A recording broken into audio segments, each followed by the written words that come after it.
Hi there folks, and welcome back to Illustrating Edibles, the little series where I go through the book of edible and medicinal plants of Canada and draw as best I can what's in there.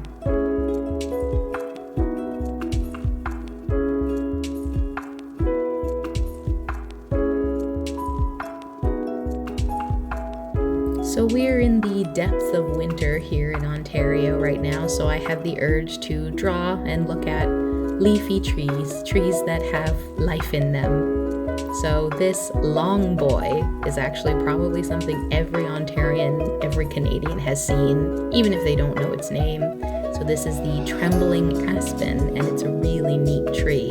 It was really fun to draw. I liked how, like here, the branches are very much reminiscent of a human rib cage or a human lung.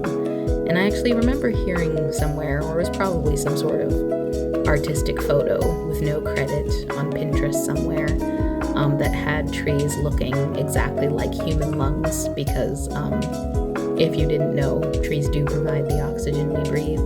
So it's nice to know that we do kind of have not just that connection to them, but the anatomy is very similar as well, making them pretty fun to draw and fun to learn about as well. So in fall, the Trembling Aspen is one of my favorite trees because it has those really absolutely beautiful golden yellow leaves. They're kind of like gold coins shining in the sunlight. So keep an eye out for them next autumn if you can. They're pretty hard to miss if they're around. So a funny story about the Trembling Aspen for me. I used to work at an open pit gold mine in the summers, and I would go out with the environment department and take water samples. And one afternoon, I'm out with a coworker in the middle of nowhere taking water samples, and it's dead silent. And suddenly we hear an insane amount of rushing noise coming from somewhere, and we're both swiveling our heads like trying to figure out where this noise is coming from. Is it a bear or some other animal? Are we in danger? What is happening? And sure enough, eventually, we cast our eyes onto one lonesome trembling aspen, making a huge amount of ruckus at even the slightest breeze that we can't even feel. And that's what caught us off guard so much. There was no wind going through the trees, so there was no original noise. So where was this noise coming from? But the leaves of the aspen are so high up, it's catching a different kind of wind, and the leaves almost shine as they shake, and they have these perfectly round, amazingly bright green leaves that rustle against each other like maracas. And the branches are so long and thin, even at the trunk, and the leaves hang on by these tiny little stems. So it's really no wonder that the whole thing rocks back and forth like it's dancing on a windy day. And that's why I'm drawing this little happy face here, because that's kind of the feeling that aspen gave me that day when I looked at it. Like it was just having the time of its life, and it also was very amused that it had surprised us so much, because it had. We were almost afraid of it with how much noise it was making. And they're so tall, so our perspective, we had to look up so much more than normal because the leaves are so high, and that's where the sound was coming from. So it really kind of threw us for a loop for a second.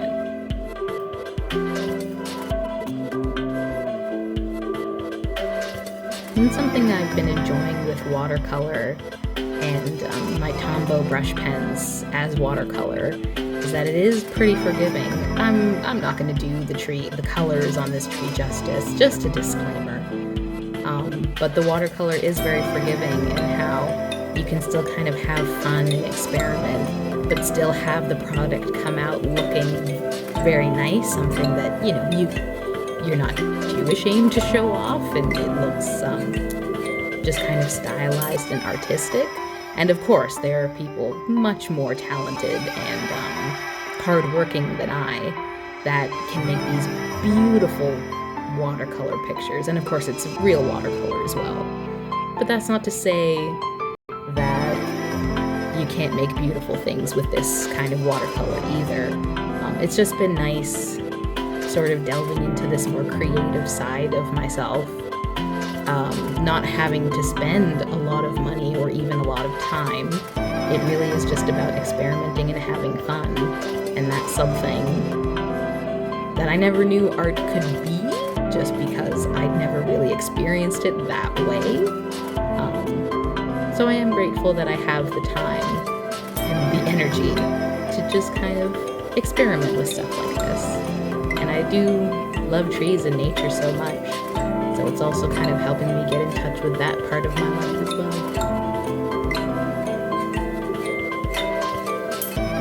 So while we're here, why don't we learn a little something about the Trembling Aspen.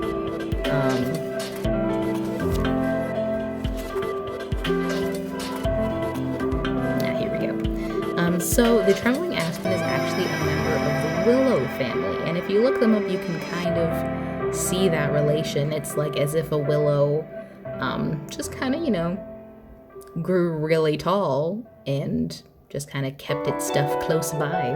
But the sort of bendy and flexible parts of the tree are very willow reminiscent. So in spring, when the sap began to flow, the pulpy inner bark, or the cambium, provided a sweet treat for children of many First Nations. It was scraped off in long strips and eaten raw. The bitter leaf buds and young catkins were edible and rich in vitamin C, and the bark was also steeped to make tea. Particularly, the Fisherman Lake slave people used the ashes from the aspen wood as a salt source before contact, and the leaves were eaten by the Great Lakes peoples as a famine food.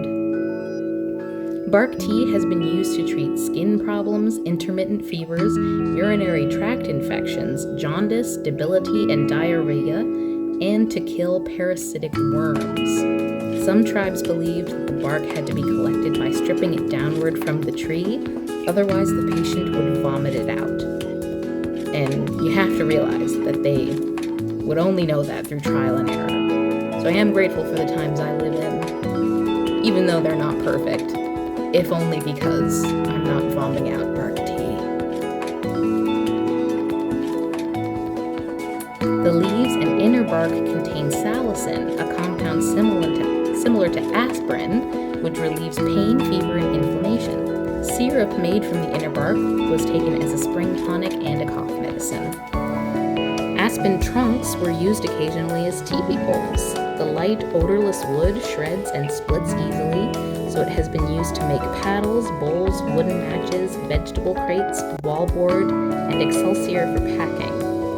Today, aspen wood is primarily harvested for pulp and particle board and for making chopsticks.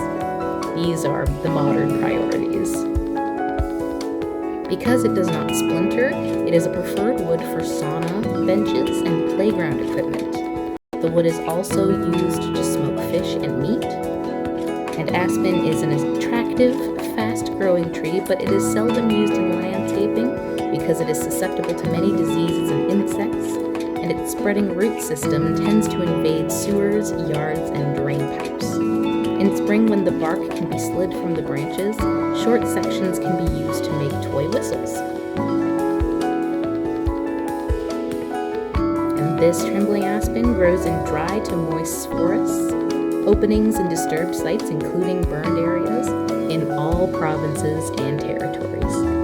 So if you're Canadian, or if you plan on visiting, these guys should be easy to spot.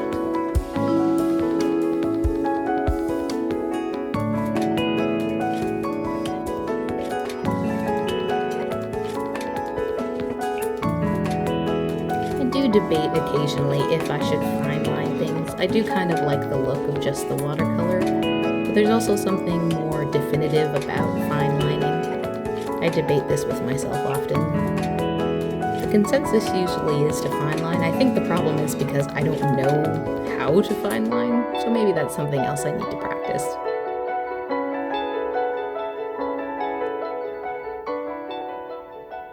Well, thanks so much for joining me on Illustrating Edibles again.